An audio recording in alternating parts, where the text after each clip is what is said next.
materia. La atención que se le da a la víctima, me parece en lo particular, mi opinión en específico es que es insuficiente. Es insuficiente porque no hay los recursos suficientes, materiales, humanos, como para dar precisamente frente a una atención integral a todas las víctimas de delito en el Distrito Federal. Sin embargo, te voy a comentar nada más una cifra. En la Ciudad de México, nos dice la misma página, la página de la Procuraduría, que hubo en el año 2009, hubo cerca de 200,000 denuncias. 200,000 denuncias, lo cual, en ese sentido, conllevaría que por lo menos por cada denuncia hay una víctima, lo cual es por lo menos, porque a lo mejor por cada averiguación iniciada hay mucho más víctimas, ¿no? Entonces, en ese sentido, 200,000 víctimas. El sistema es un sistema muy pequeño, y por lo menos lo que tengo entendido es un sistema que no pasa de los 800 empleados, en ese sentido, en forma multidisciplinaria, abogados, psicólogos, trabajadoras sociales, por ejemplo, policías judiciales, que también conllevan en ese sentido, por ejemplo, en CAPEA, que ahí se da un esquema híbrido entre lo que es una agencia del Ministerio Público, porque esta agencia es una agencia muy particular. En específico atiende a víctimas porque pertenece al sistema de víctimas de delito. Entonces también tiene el perfil, ese personal de atención a víctimas, lo cual debería de multiplicarse en todos los servidores públicos que existen en este sentido en lo que es la Procuraduría del Distrito Federal. Pero más sin embargo, ahorita comentamos en relación, por ejemplo, a la capacitación, es importante. Algo que falta, por ejemplo, es capacitar en materia de víctimas de delito. Es muy importante, por ejemplo, capacitar a todos los policías en materia de víctimas, porque es el primer funcionario que va a tener, en ese sentido, contacto con la gente, contacto con la población que es afectada por un delito. Pero también dentro de las procuradurías se debe de dar capacitación, y se debe dar una capacitación que incluya sensibilización, que incluya también contención psicológica, y que incluya también una rotación del personal para efecto de que no llegue a un fenómeno que es bien importante y que se da dentro de lo que son los organismos gubernamentales. Es un fenómeno que se llama síndrome de burnout. El síndrome de burnout, que es el desgaste emocional, en específico por las demandas de las víctimas. O sea, una víctima llega a una agencia y es una persona que demanda ser atendida, que demanda que se resuelva el problema, y realmente el personal debe de tener una sensibilización de primer orden, y en segundo plano debe tener una capacitación para poder atender a esa persona, para poder identificar la problemática en específico y poder también identificar cuáles son las prioridades para esa persona en base a la victimización que ha sufrido.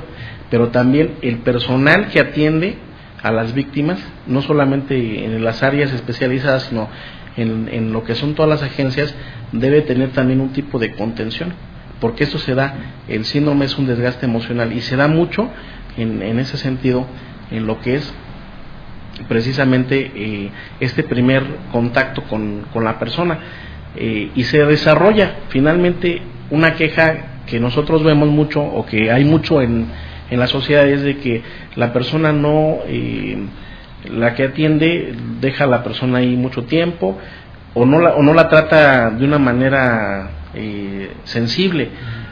¿Por qué? Porque se desarrolla a lo largo del tiempo algo que se llama el no afectivo. El no afectivo es decir, que no se identifique, en primera instancia se va a identificar con la problemática, va a decir, la persona está sufriendo y está afectada, vamos a atenderla, pero conforme va pasando el tiempo, si no tiene una contención psicológica el servidor público, esa, por lo que es una cuestión también de defensa psicológica, va a desarrollar el no afectivo. Es decir, yo no me identifico contigo porque si no me voy a tronar psicológicamente. Okay. Ese es un problema que se da. Entonces, lo primero que debe haber es capacitación, sensibilización y contención psicológica. Entonces, maestro, ¿qué le parece si hacemos una breve pausa? Ahorita dejamos esos 3 puntos en el aire para en el siguiente bloque seguir hablando sobre la importancia de la victimología en la prevención. ¿Le parece? Con mucho gusto. Bueno, usted, cibernautas, no se despegue, regresamos en unos instantes, volvemos.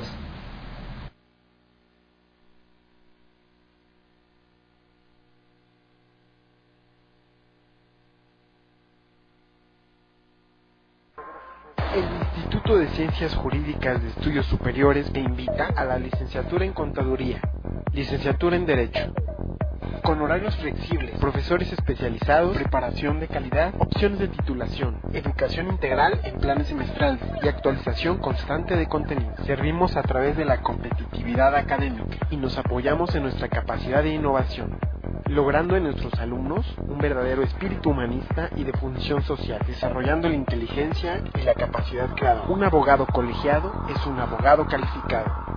Pregunta por nuestras becas, hasta de un 50% de descuento. Estudios con reconocimiento oficial de la SEP. Visítanos en Avenida Baja California, número 157, Colonia Roma Sur, Delegación Cuauhtémoc, código postal 06760, en la Ciudad de México DF. O contáctanos en www.insiges.com.mx o a los teléfonos 55 64 83 73 y 55 64 86 61, o escríbenos a nuestro mail insiges@yahoo.com.mx.